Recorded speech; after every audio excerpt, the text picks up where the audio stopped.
parlate, sì. Voi parlate tutti dal podio. Così mi è stato detto. Io devo aspettare che Dal mi dia l'ordine però.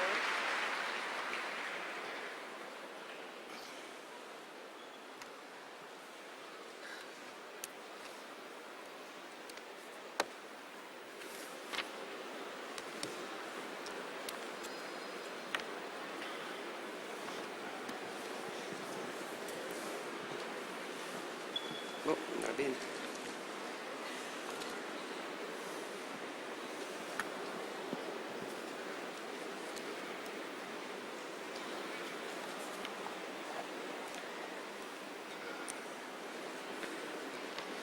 Diamo inizio all'incontro che... Let us start the meeting that has been organized together with the Parliamentary Intergroup for Subsidiarity. The title of the meeting is 150 Years of Subsidiarity. I'm very pleased to say that President Giorgio Napolitano is attending, and this for the Rimini meeting is quite unusual.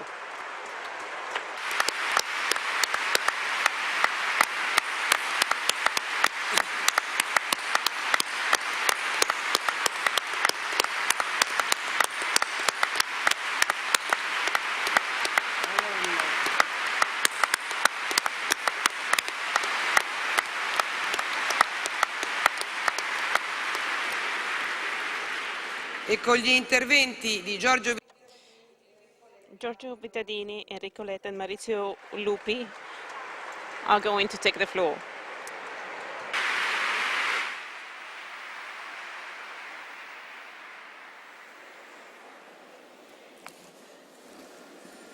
Egregio signor Presidente, President of the Italian Republic, I'd like to reiterate that we are very pleased and acknowledge on behalf of all the organizers and all the people in attendance and all the people of the meeting for your presence here. It is a great honor to welcome you here.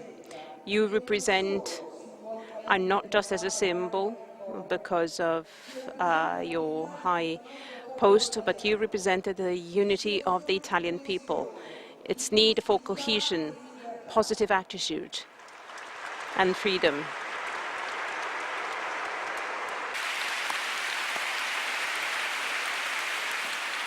in questi 32 anni Over the past 32 years,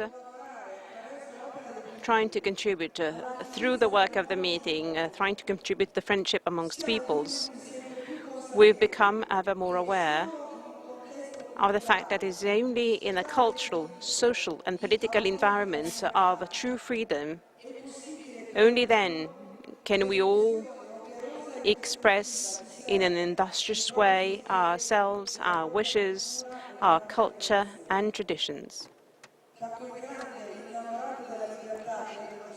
Don Giussani was in love with freedom, and many of us here have learned from him that freedom,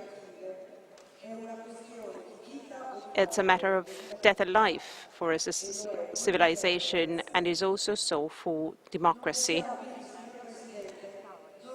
Mr. President, we cannot but thank you for your constant appeal to national unity, so aimed at recognizing pluralism, diversity, solidarity, subsidiarity.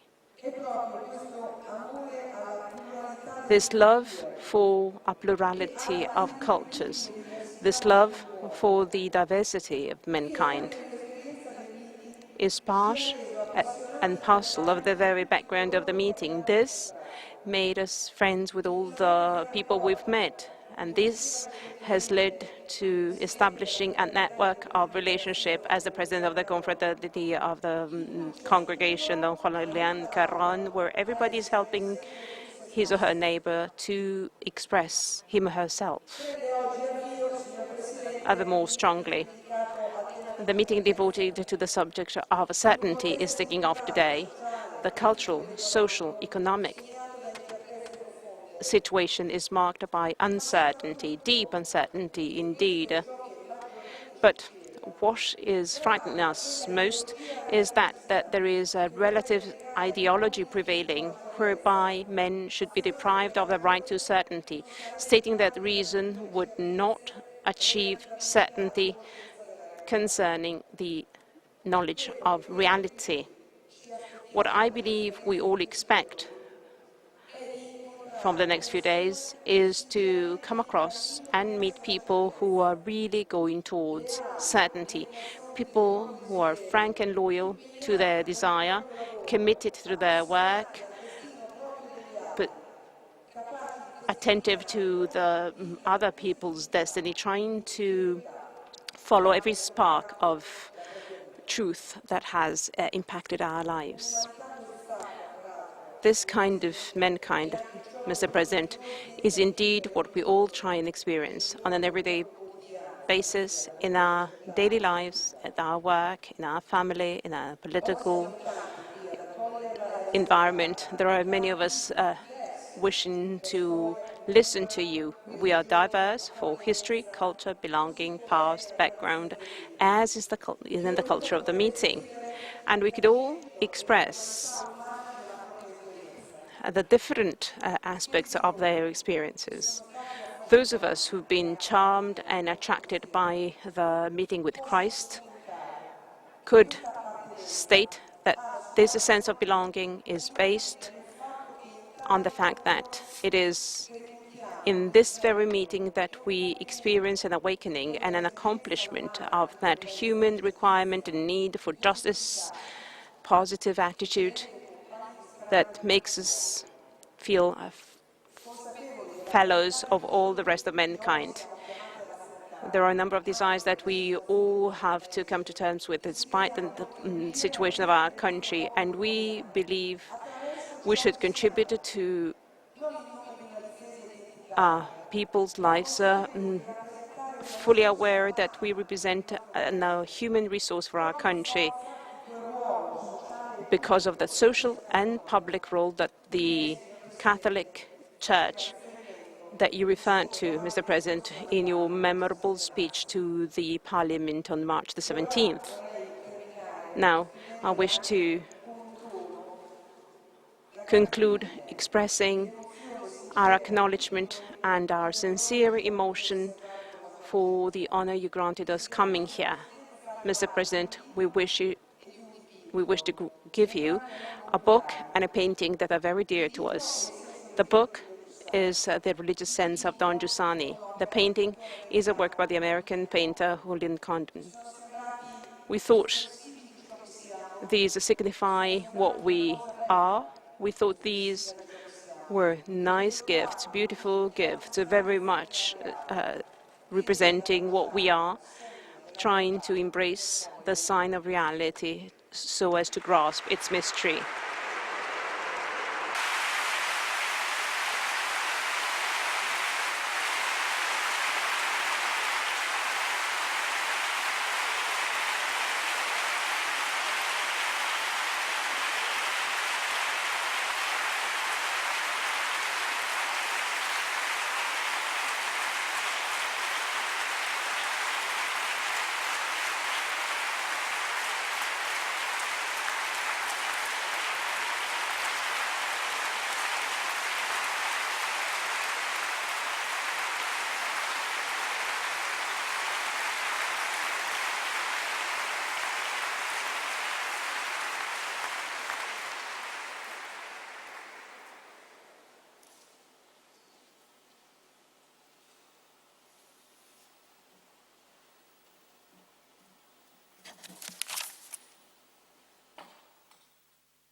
Il Presidente ha appena visitato. The President of the Republic, before joining us here, has visited the exhibition 150 Years of Subsidiarity, the powers changing the history are the same, changing the heart of man. This exhibition is aimed at placing the meeting in the context of the celebrations for the 150th anniversary of the unification of Italy. And it is in this framework that you have to consider the invitation that we extended to our president to come here. The exhibition was organized by the Institution for Subsidiarity. Professor Giorgio Vittadini is the president of the Foundation for Subsidiarity, and he is going to refer to us about the contents of the exhibition.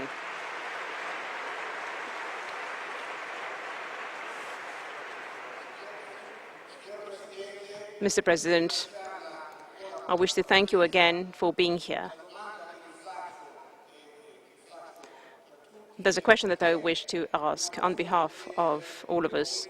Why this exhibition at a time of crisis, when it seems that the subject to be dealt with should be different? We should talk about financial issues, financial cuts, the international situation. How is this exhibition? Well, I believe that a reply to this question has been found by the 200 university students of different Milan University, coordinated by a multitude of professors, who discovered something that they didn't know about before, and that is that the history of Italy has a lot to teach us, even at this specific point in time. The first important teaching is that this is not the first crisis the country is going through. Italy has gone through a number of crises indeed, but what is most surprising is the reaction capability of the country. The country has always reacted to crisis in the past, and to do so with a positive attitude.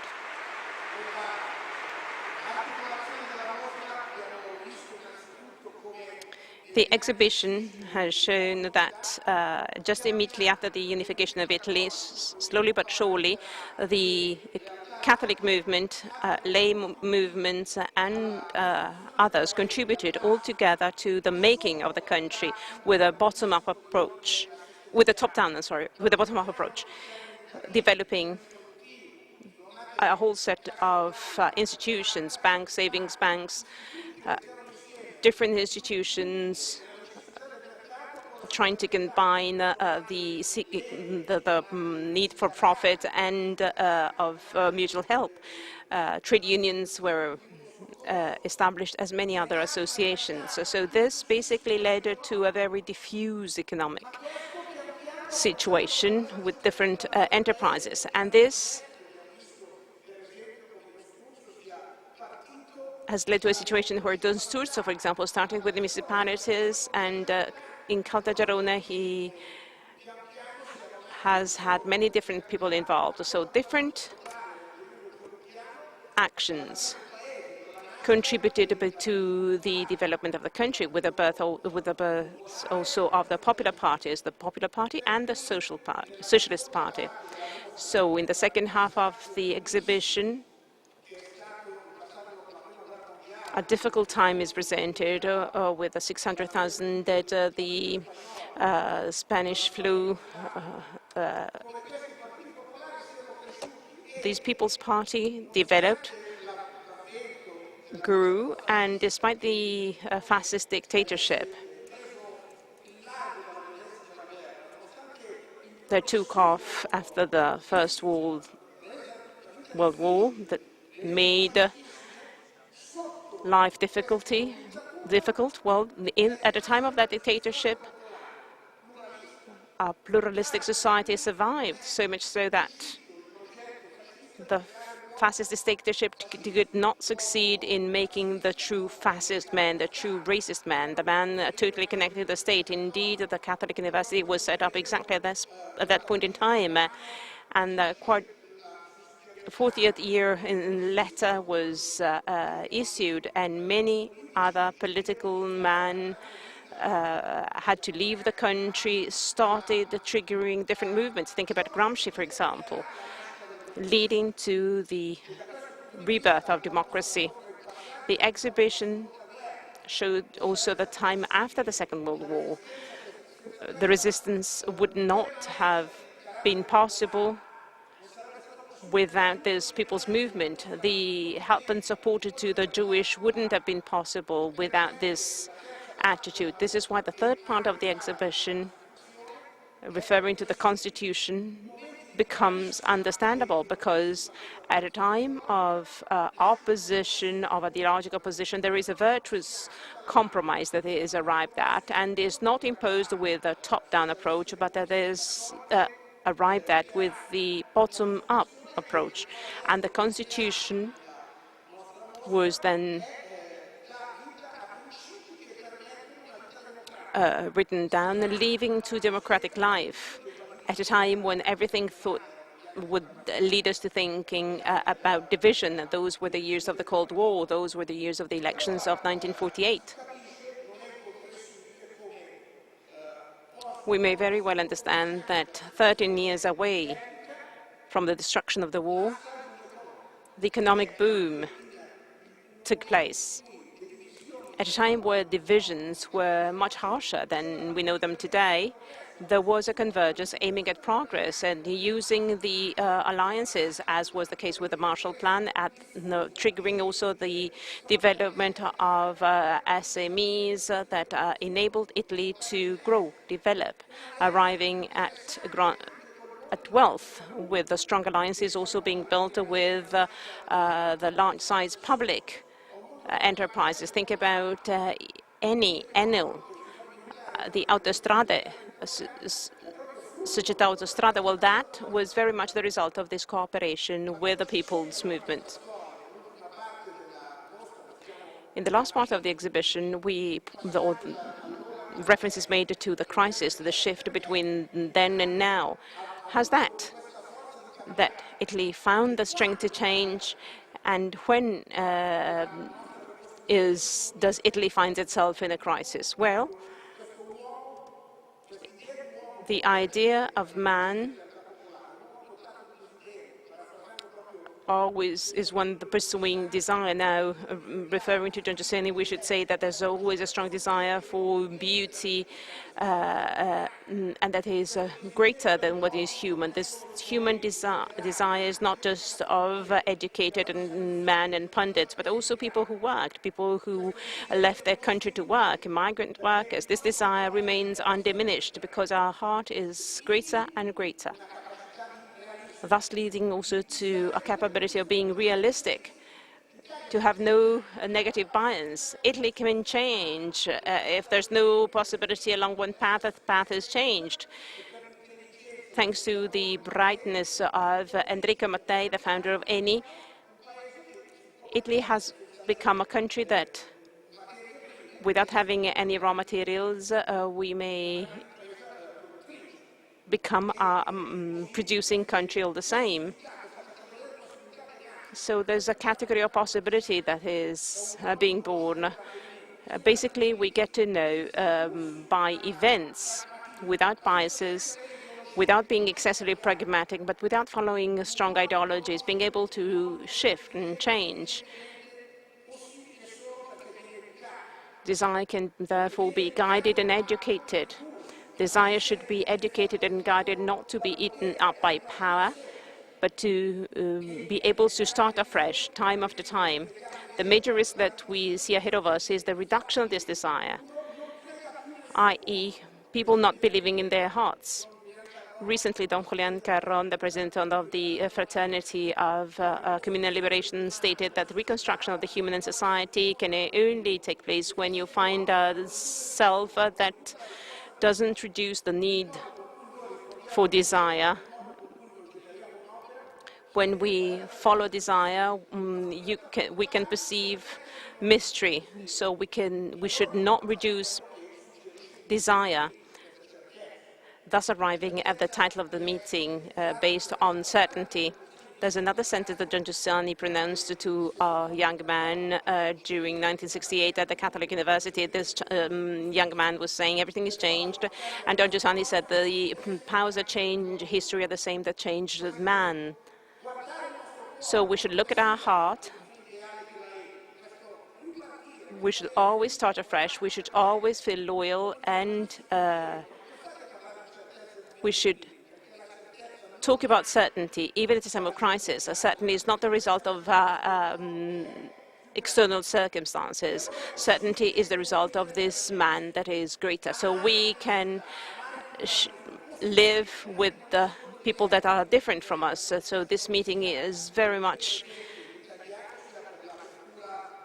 a sign for Catholic people and also for people coming from Asia, people coming from the Muslim religion, people from different schools of thought. So certainty doesn't close up our approach, but rather it opens it up.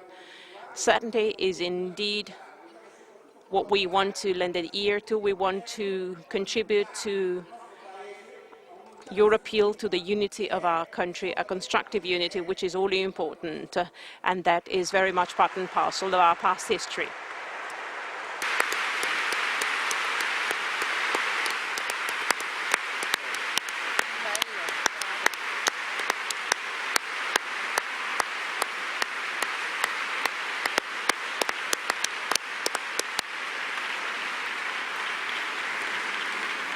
Ed è proprio questa storia passata. It is precisely this past and present history of subsidiarity in action that Professor Vittadini told us about and which the exhibition is about, that led us to establish a cooperation with the group of MPs for subsidiarity. So the floor to Honorable Enrico Letta, the Vice Secretary of the Democratic Party and responsible for the group for subsidiarity at MP level. Mr. President, this is a very important day because all those who are here, and I would like to really express their thoughts, are here because they share an idea. That is that Italy will make it. We Italians will make it. We'll be able to overcome the difficulties that Italy and the rest of Europe are facing in this period of time. Italy will be able to do so if everyone does his or her own part. You know, on March 16th, Mr. President, you sent a very important message to the country and to the Houses of Parliament, arguing that values such as subsidiarity must be implemented in everyday life. Subsidiarity is such an important level, is such an important value that many MPs recognized that it should be part of our daily work in a period in which doing things together has become the most difficult thing. We were stubborn enough to try not to pursue this way. Today you have appealed to national cohesion, and this is largely recognized. In Parliament, we are strongly committed to this topic. Italy will make it on the basis of subsidiarity, with the aspiration, first of all, towards a new republic. I would like to reiterate this. A new republic, which means a republic that relies on the mutual recognition of the major political forces. It relies on the end of the civil war which our country has gone through in political terms throughout the past years. Mutual recognition means that we are all part of an entirety which is our community, and it is only together that we will make it, not one against the other. When in the past years we tried to move towards a certain direction, but some were moving in one direction and others were moving in the opposite direction, the boat was in a standstill. And it is not by chance that we are the only country in the world that has the same income and growth level today that we used to have in the year 2000. So we have been in a standstill for many years because everyone was heading towards a different direction. Authoritativeness and efficacy of politics are required, and through individual and collective behaviors we have to create projects for us to become united to achieve a certain goal, not against something. We have to try and get out of the crisis and build a new republic together. We need a new generation. Let me stress again what in 2008 in Cagliari, Pope Benedict XVI said, and I would like to greet him from here to Madrid because he is at another large assembly of young people. In Cagliari, Pope Benedict sent a call for a new generation of Catholic politicians in Italy. That's what he said. And we say that today in Italy we need a new generation. Only a new generation will allow Italy to get out of the crisis and will create the necessary conditions for a new republic. A new republic requires a new Europe. And this new Europe must take its force and strength from its origins, from the age of De Gasperi and Adenauer.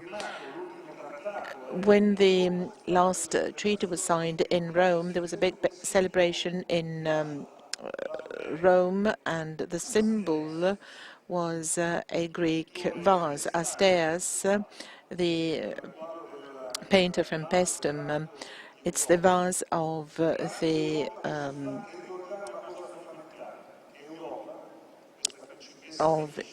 Europe being taken away. She was a Phoenician princess from Lebanon. She was a non-EU citizen, as we would call her today.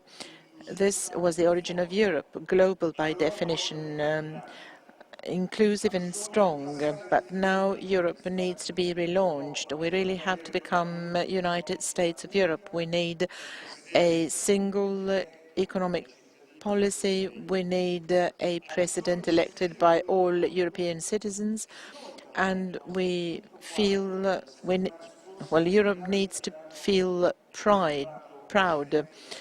When a great Italian man, Mario Draghi, became the president of the European Central Bank, we felt proud in Italy, and equally so, Europe must feel proud.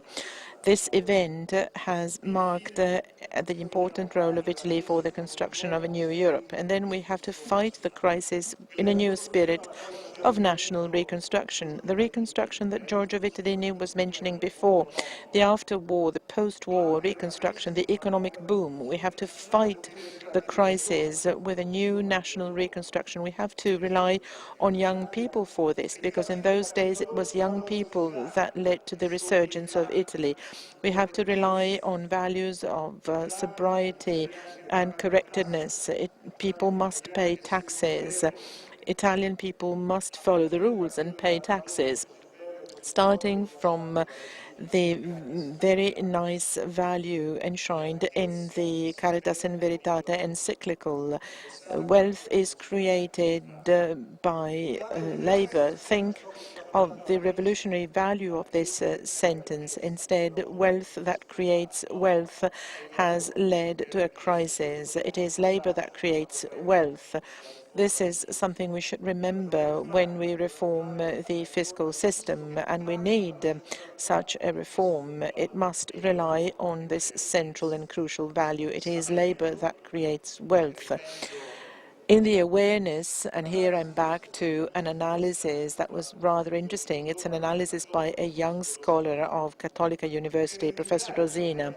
To point to the Italian problem, he developed a chart showing two dynamic processes. which any statistician or economist would never put together or combine: the number of children per woman and the public debt of the country. And these two dynamic processes, at some point towards the end of the 60s, starting to go apart and started to cause a disaster in our country. If we are in these conditions today, it is because suddenly the birth rate in our country was halved, and in the same period of time, the public debt became twice as much. Two choices which meant that the country was no longer looking at the future. Our country tried to make debts for the future and did not want children anymore. It was a selfish attitude we have been pursuing for a long period of time, and now we're paying the consequences of all this. Mr. President, we're here because we're convinced that Italy will make it. We will make it if we face these problems with a new generation, with a different approach, following your teachings and the way you have shown to us. It is only through the way that you have shown us that Italy will make it. And we are convinced, starting from this extraordinary day, that Italy and the Italians will certainly make it.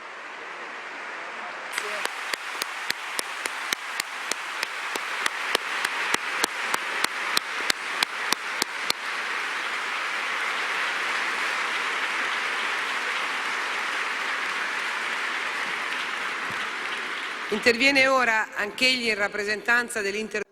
On behalf of the Intergroup for Subsidiarity, we now give the floor to Maurizio Lupi, the Vice President of the Lower Chamber of Parliament.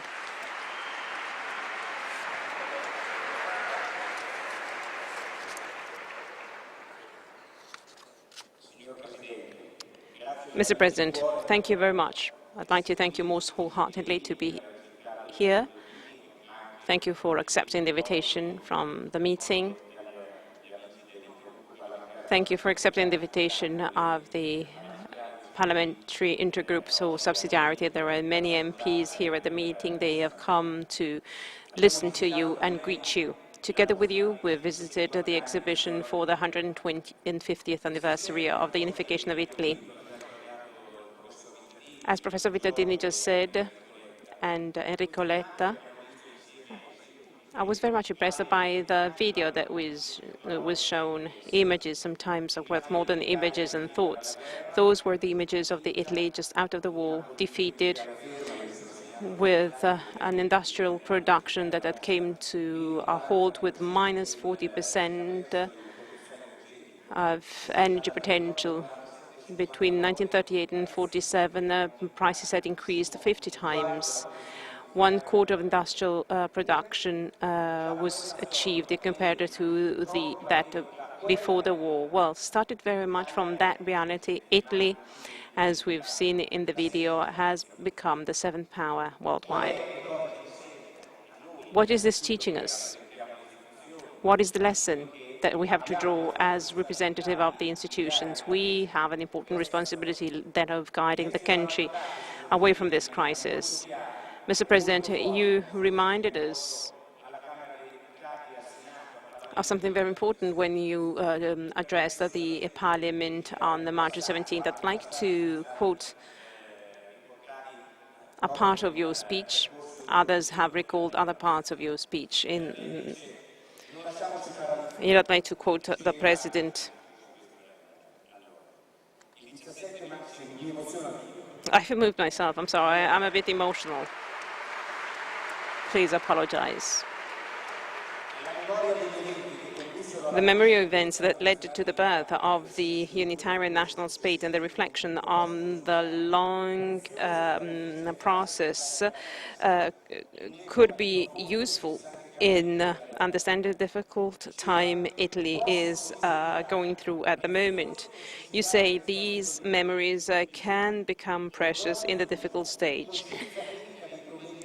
Proud and trust These are the words that you referred to, sense of a mission and national unity. Well, end of quote. Mr. President, in putting your signature to a decree that changed the budget law in 2011, you launched an appeal to the country, the institutions, stating that there's the need for an open discussion within the parliament and at the social level. I'm waiting with the urgency of that is required by the present situation.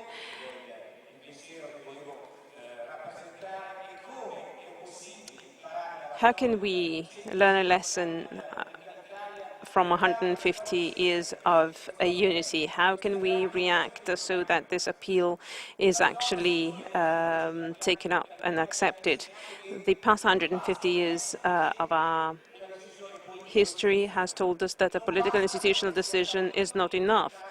You cannot just invent at the drawing board stage a new society. There's something else which is required. You have to make one step further. You have to share in the responsibility, share in an identity, share in the values that join us, that can make us become protagonists as individuals, as members to an important country. Benedict XVI, reacting to your speech and sending a message to the whole of the country, stated unity, solidarity, subsidiarity. The experience of the Parliamentary Intergroup of Subsidiarity is nothing but just a small sign, pointing the way forward, so that all together we can take action, because we know that as politicians we're going to be judged not on our intentions but on the actual facts, on the actual reactions. The Parliamentary Intergroup has followed very much your appeal. We always wanted to prove that dialogue is always possible. Dialogue is something that is feasible and possible if you strongly want it and if you're always convinced about your identity. Identity is the first basis to start on a dialogue. The counterpart, and all too often the counterpart is considered just as the enemy, but the counterpart is just somebody different, and that difference can enrich yourself on one condition, i.e. the objective of our presence in institutions should be the same, i.e. serving the common good, something that too often we forget. We are all there to serve the common good. Mr. President, I'd like to wind up acknowledging your presence here, thanking you for being here. If I think about my children, if I think about the many young people that I meet, I believe that more than words, other things are required. In the past, you said, I can only use moral suasion to point the way forward. This is certainly one way, but what is most important is exerting liberty. We need clear signs and clear indications of way forward. This week we're going to start hard work at the Parliament. We're going to try and start and change the budget law. But we need signs, we need guidance. You're our sign, you're our guidance, and that is something that tells us that existence becomes an immense certainty. Generally, the press asked us, how can you be certain at a time like that? Well, with the politics, you just have to lift your gaze ahead. You have to look at Madrid with the young people that are really the signs of a certainty. You have to come to the meeting.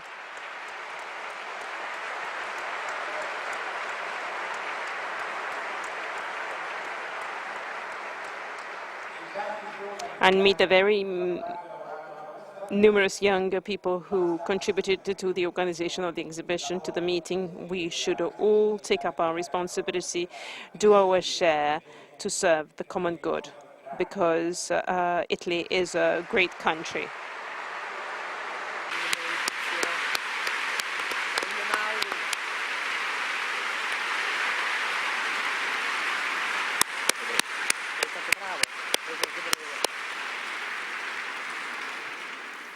Alla realizzazione della mostra dei 150. The exhibition on the 150 years of the Italian reunification was possible also thanks to the help of about 100 students from different faculties and universities in Italy. Two of these students will make a comment here to express some of their experience.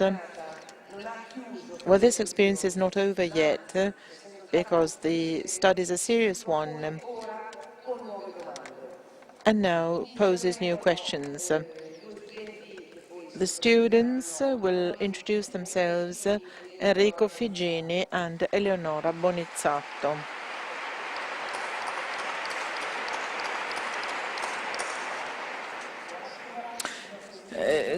Good evening, Mr. President. I'm Enrico Figini, a student of law at the Statale University in Milan. I cooperated in the exhibition with particular reference to the section that deals with the period of the Constituent Assembly.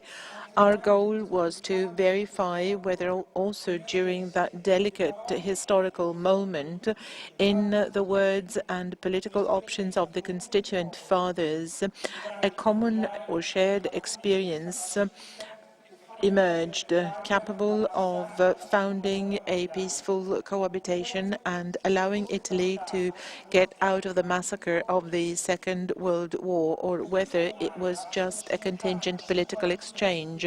About 50 students from the School of Law, History and Economics challenged this question, led by some doctorate students, researchers and professors of the law schools and history schools of very important Italian universities. We relied on reading the proceedings of the Constituent Assembly, the commissions and the reports, also helped by precious comments by jurists and historians of that age. More than a theoretical study, it was a great opportunity to meet people who, on many occasions, set out from the common and dramatic experience of fascist oppression and fight for liberation to identify sound common bases. The first aspect to highlight is the conception or concept of people and social reality, which was held by some constituent fathers. Man precedes the existence of the state power. A lively society rich in works from different cultures, and this was an indicator of the direction to take also in drafting the new constitution. A second aspect I'd like to highlight is the great tension and commitment towards the common good that characterized all the work of the Constituent Fathers in the sessions of the commissions, in the voting declarations, in the plenary session, and in the great work of political mediation, which certainly took place outside the official meetings. Do you think that a process of this type would be useful to cope with the difficult moment in time that our country is going through? Would it be possible also now, and how? Thank you.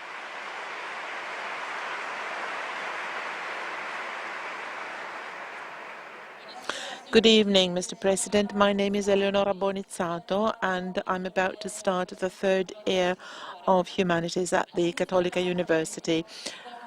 At the beginning of the academic year, with some friends from different schools, we decided to work at this exhibition. We split in working groups, and each of the working groups had some pathways for research to follow. We started and set out first of all, because of curiosity. We had a desire to know things and go deeper into a subject which was so important in the history of our country. It was also highly gratifying for us because the teachers could have limited themselves to giving us pieces of research to then draw conclusions on their own. Instead, they bet on our continuous questions right from the beginning. They allowed us to ask them questions and satisfy our perplexities. The first thing we obtained from the work in these months was that we acquired a new studying method. We discovered that research is really valid if you're not happy with what you know already, but as you find new sources and new data, you are challenged and you in turn challenge the starting hypotheses. And Mr. President, on many occasions during the year, we had to change our approach. Therefore, we got used to consider the nuances, not to level out the differences, and adopt preset patterns in a hasty way. That's why we were able to enhance the positive aspects of the 150 years of the history of a united Italy. I realized that by so doing, we're more critical and less permeable to preset judgments. We also obtained a significant enrichment of the historical judgment we set out from. We were able to verify that state and society are not an alternative to each other.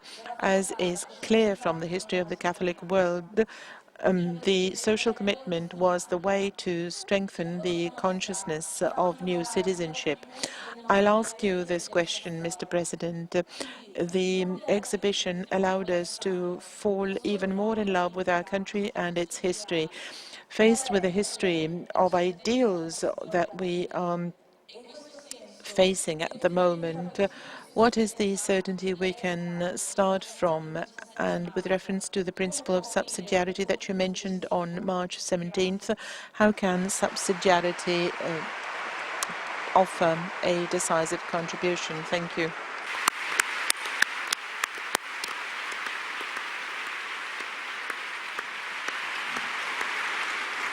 Prende ora la parola il Presidente della Repubblica.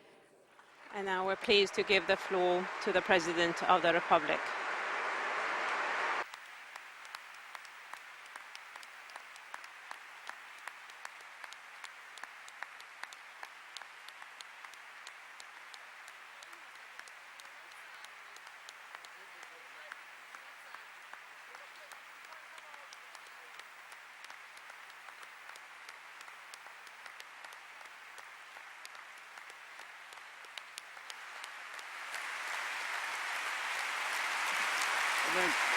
No, ho detto tra una decina di minuti, a metà discorso.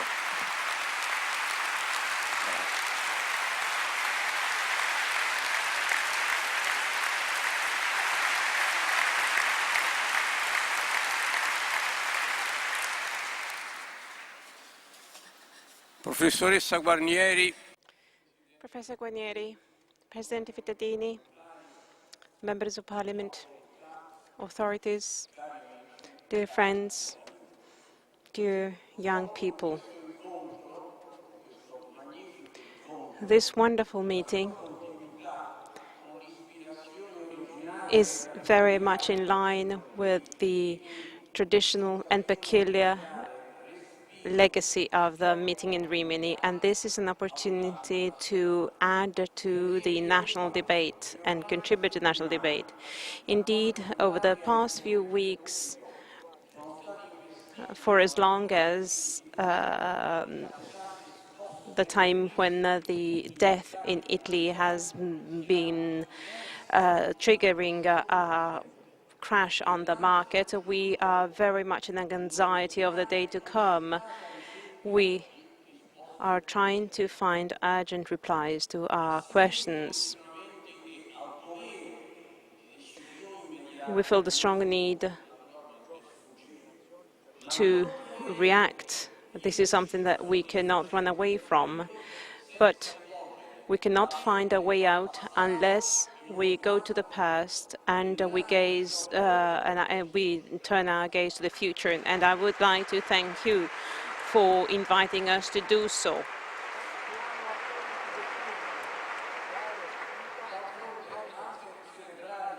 And yet, in celebrating the 150th anniversary of the unification of Italy, we've tried and identified the fil rouge connecting the complex past of Italy with the problematic present and the possible future of the country. We've tried and weaving that yarn, moving from the feeling that we should and could trigger a sense of belonging on behalf of the institutions and Italian citizens for the unification of the country. Over the past decades, this sense had been lost, had gone lost in the public debate. No one was referring to this unification. There was no past memory. There was a scarce memory individually and collectively of our origin and of our becoming as members of a unitarian state. In 1 year, we realized that we could leverage on a legacy of sensitivity, willingness to express and commit, especially on the part of the young people. We realized that we could trigger that feeling of belonging, and not just with a top-down approach, but with a bottom-up approach. Looking at schools, look at community, associations, there was a mushrooming of initiatives. So the effort has been meaningful and successful. And I would like to thank you all for contributing, for making it real.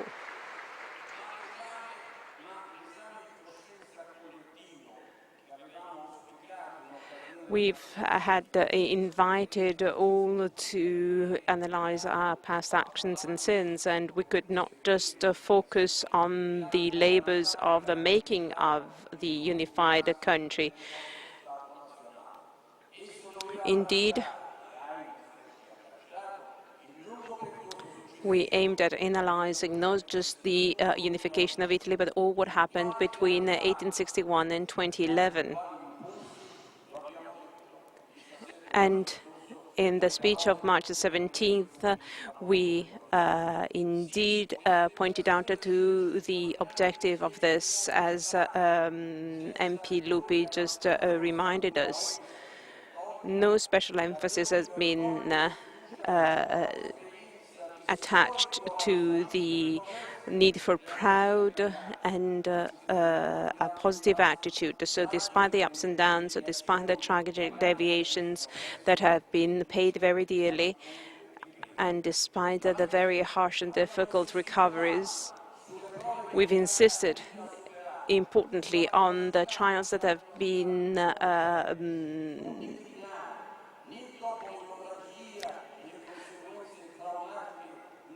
won by the country. After the Second World War, after the First World War, we've been both humiliated in the defeat, and we've always have been the victors, but in all opportunities we had to cope with major difficulties. We've highlighted that Italy went through the Cold War remaining strongly attached to the to the values it shared, and then lethal attacks had been perpetrated by terrorism to the vital ganglia of the state. We've insisted on what Italy and Italians accomplished. They showed that they've been really resourceful, morally and in human terms. The Italians have proven to be very active in trying to cope with the crisis and with the difficulties that we are facing at the moment. This is what we have to learn from the crisis. We are going through a time of crisis at world level, at a European level, and Italy has both weaknesses and strengths. Italy has a legacy of old problems of institutional, political, social, and civil levels. In 2008, the financial crisis contaminated the world economy, starting from the US. and repeating the words of President Roosevelt immediately after his election, the only thing to be afraid of is fear itself. But faced with such disquieting events, faced with such serious and severe crisis, we have to talk, and I want to say that to the young people here, we have to talk the language of truth, because that wouldn't lead us to pessimism, but it invites us to react with boldness and farsightedness.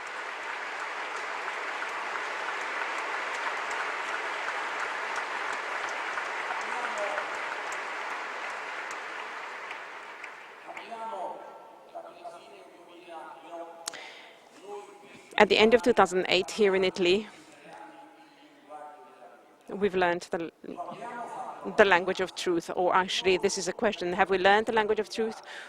All of us are sharing important posts in the institutions, in the relationship with the young people, within our families. Have we really learned the language of truth? We shouldn't feed delusions.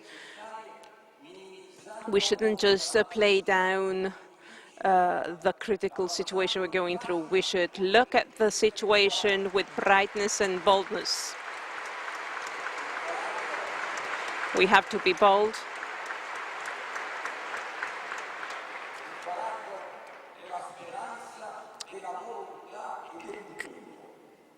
We have to look with the boldness, the courage of commitment, which is made of a spirit of sacrifice, of the utmost innovative and creative spirit. This commitment cannot just be promoted by the state. This commitment should be expressed by individuals, people, local communities, the civil society, following the rules of subsidiarity that, as President Vittadini just recalled, and as shown by the exhibition that has just been presented,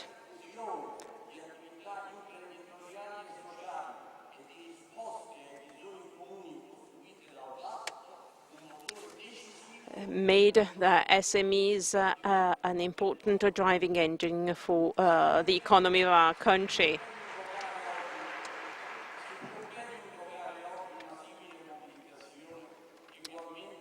We should mobilize our strengths only on condition that the objective is clearly identified.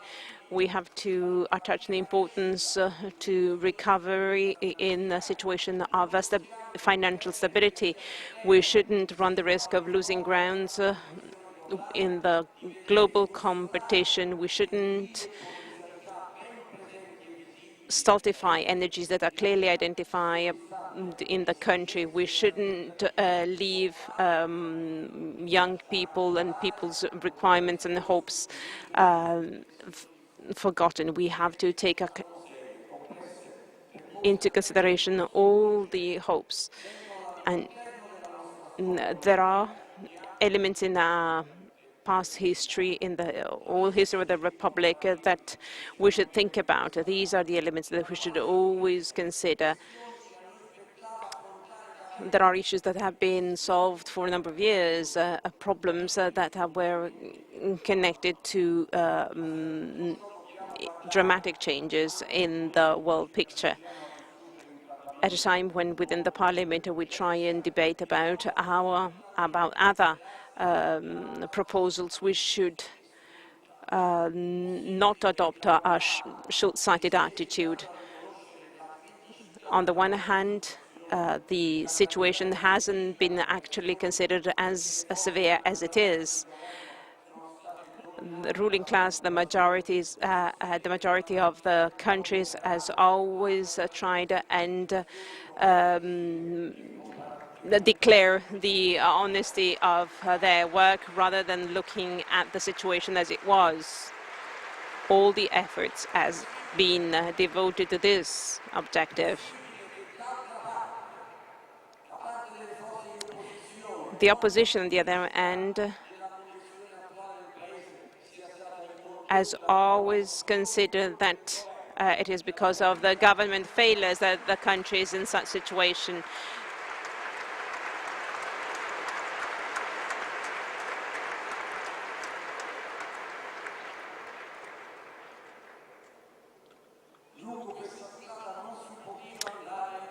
This is not the way forward. We haven't done much. We have to be objective in our analysis and speculations. We have to be more open and more tolerant vis-à-vis criticisms and other people's opinions. The social parties have spoken with one voice, and there are problems to overcome with that too, because nobody should just safeguard their own interests. We all have to be at a level with the issues at stake.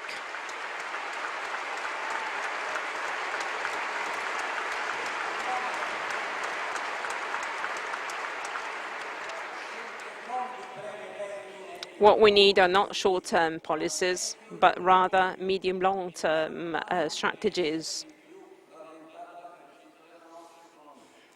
And we have to, over the past 20 years, fundamental social indicators have been pointing to a lesser and lesser growth, and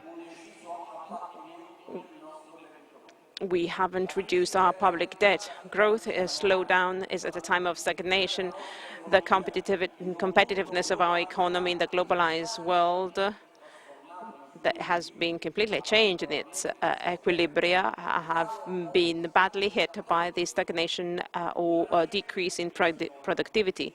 The recent publication of an accurate investigation on the well-being of Italian citizens from the post-war period to date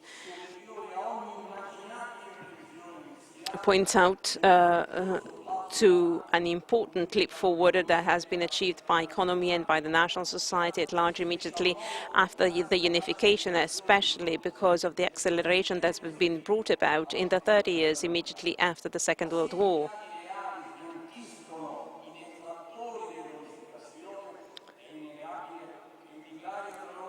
There's an important gap between North and South. This has become, and has always been, an important problem. This problem has never been really overcome.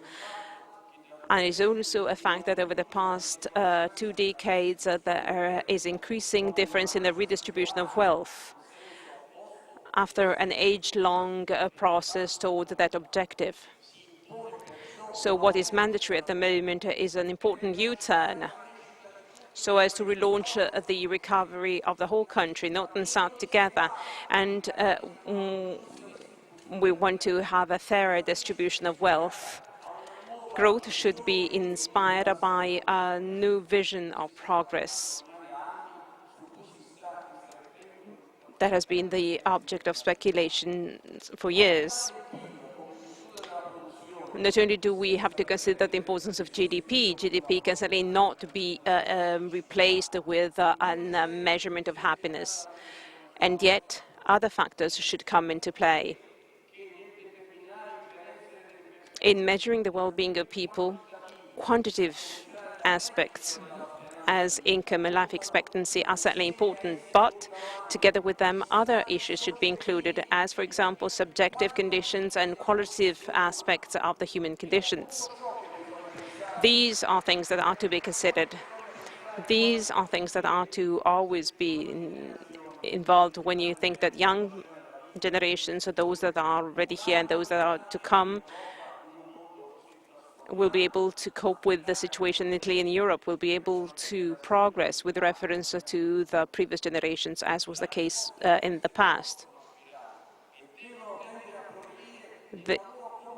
They certainly have to tend to grow as human being 360 degrees. This is why we should start the engine of desire.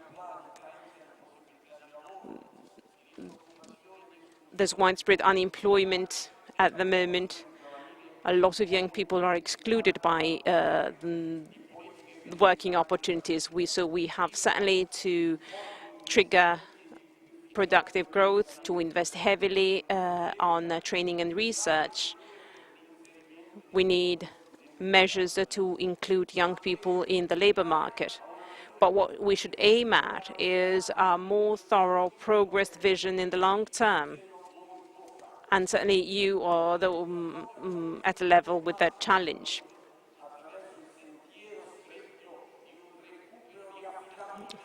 We have to recover a sense of reliability of the country, especially when it comes to its public debt.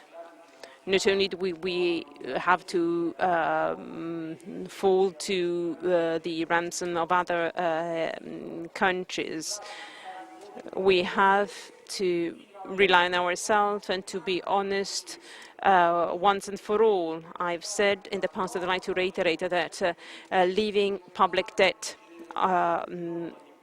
as a legacy for future generation would be a true historical and moral sin.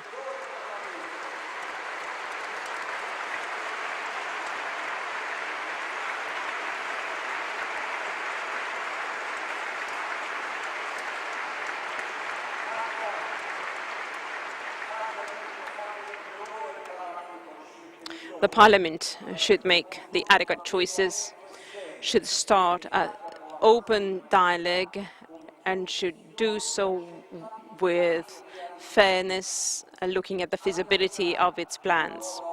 Over and above the budget law, which is being debated at the moment, looking at the fiscal reform that is in the offing, we need an important involvement. We don't want to be dependent, and we don't want to be soft in the fight against tax evasion.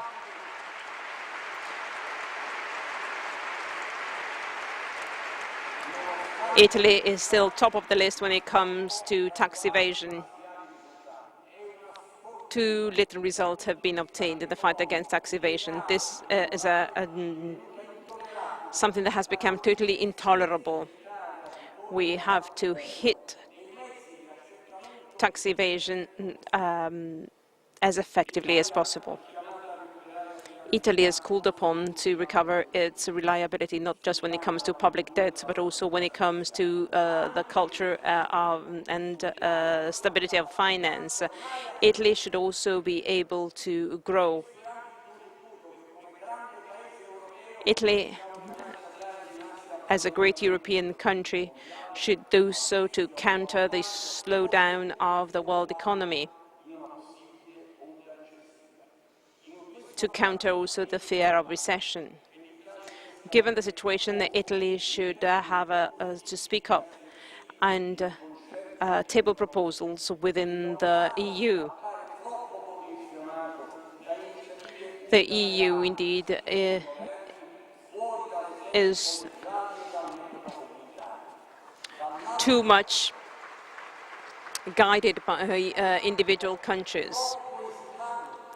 Europe as an institution is not promoting enough integration.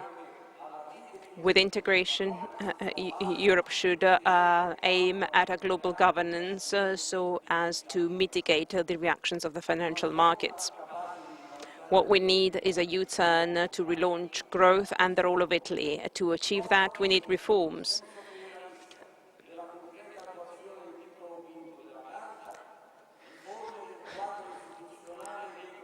We need reforms in the decision-making processes and the public administration. We need reforms in the labor market. But I'm not going to list all the elements that I believe should undergo some reform. I'd like just to refer to you that a more positive outlook emerges when reform is referred to. We indeed aim at a better working of justice. The reform of justice is absolutely necessary because the conditions of prisons is truly a shame.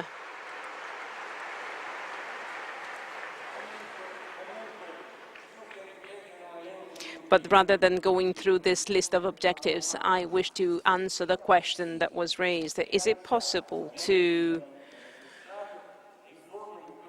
carry out reforms that are widely agreed upon? Well, both Eleonora Bonizzato and Figini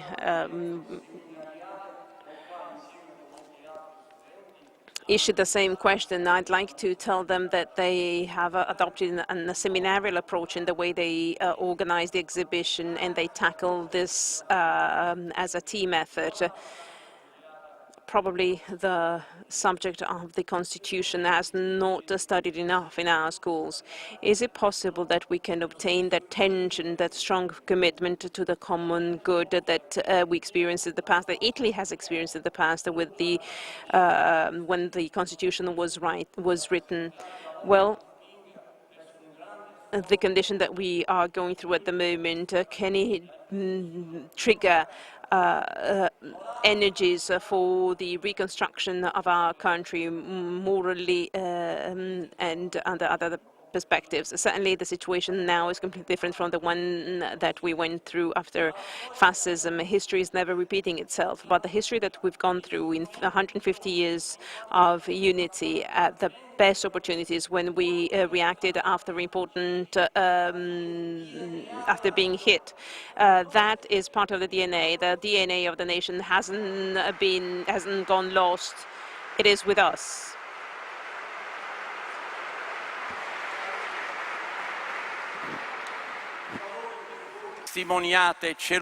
The values that you are witness of actually tell us all this. In Rome, I see many expressions of the civil Italy, of the civil society, of voluntary movements, of forms of cooperation without any interest in a very generous way. And for a spirit of subsidiarity to cross the whole of society, we also rely on the resources which emerge from the fruitful search of new forms of cooperation between the civil society and the religious one, in the words of Pope Benedict.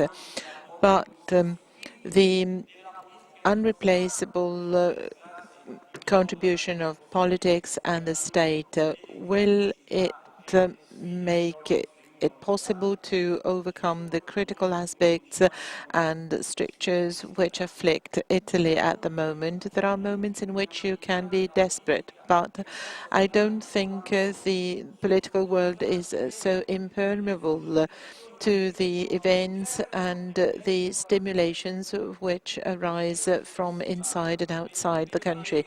The price we have to pay for partisan calculations and certain logics to prevail in politics cannot be sustained anymore, cannot be accepted anymore. One thing is to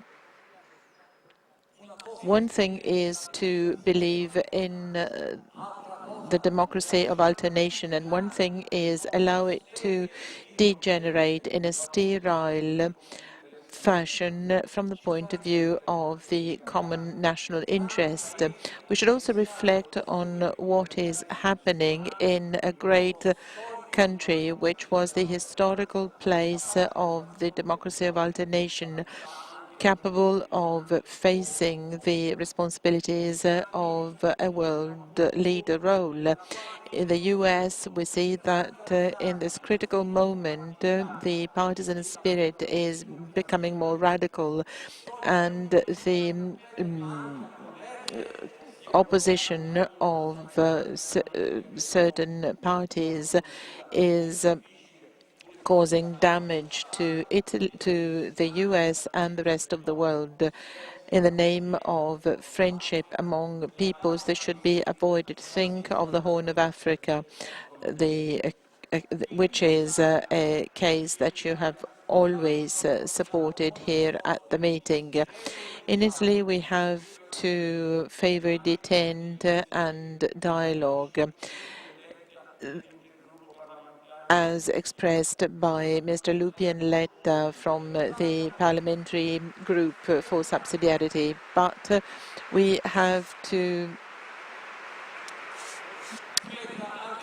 be resolute in this direction. You young people have to insist on this, and you have to play your own part in this and get involved in political activity. We need new people, new contributions. Eleonora and Enrico, you should not be conditioned by what we have witnessed in less than 2 decades. A closing attitude, arrogance, selfishness and personal interest. Take your spiritual, moral, social motivations in your work, and your attachment to the principles of the Constitution should be clear in your work. You should be open to a dialogue with people from other cultural roots. In a time of uncertainty, you have to bring your desire for certainty. This is why, as Professor Guarnieri said, you represent a human asset for our country. So please support it even more. This is my wish for all of you.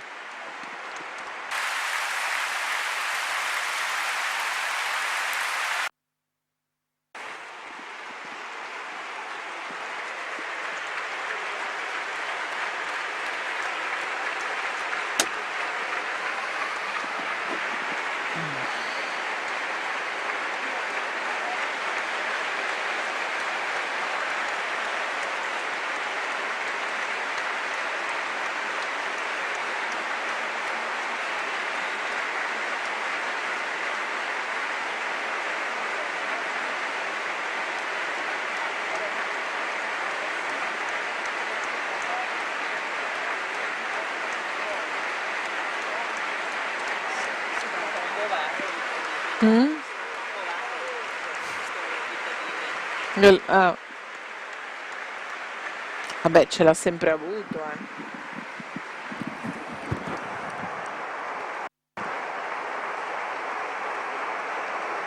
Lupi e Letta hanno alcune cose.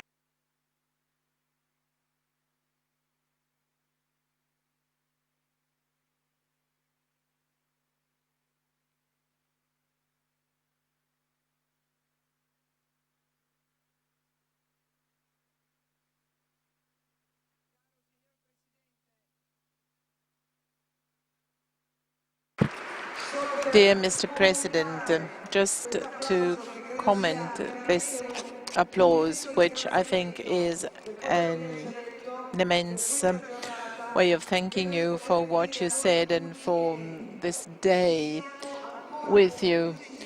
On behalf of everyone, I can tell you that we are here to serve our country.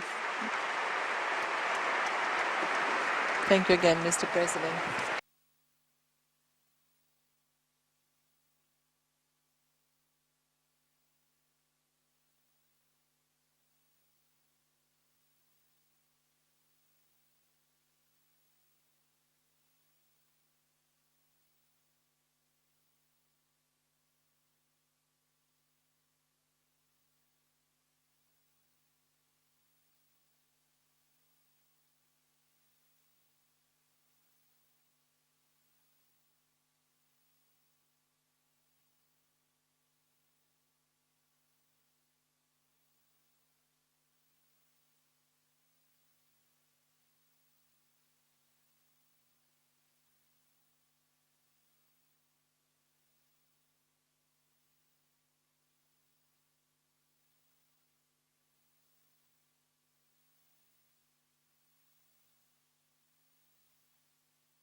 fine degli anni 70.